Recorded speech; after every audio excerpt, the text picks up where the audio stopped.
আজকে সারাদিন কয়টা দেখছো আর আজকে ফুটকি দিতে না গো কেমনিয়া যাও বেড়ে শেষ হলো চাষ শেষ চাষ কই করন লাগে চার্জার দিয়ে আনতে আছে সাজা খুশাদাগর বাসাতে আমি জানো বেড়াই তিনটে আমাদের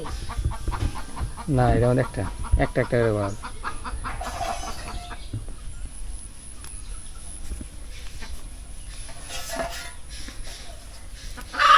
আসাম পাইতে পাইতে এগুলো পানি দিলে মা সাদা হবো গো এটা সাদা হবে না তুই বুঝাস কি মলা চালা না বেশি না লেসে খাই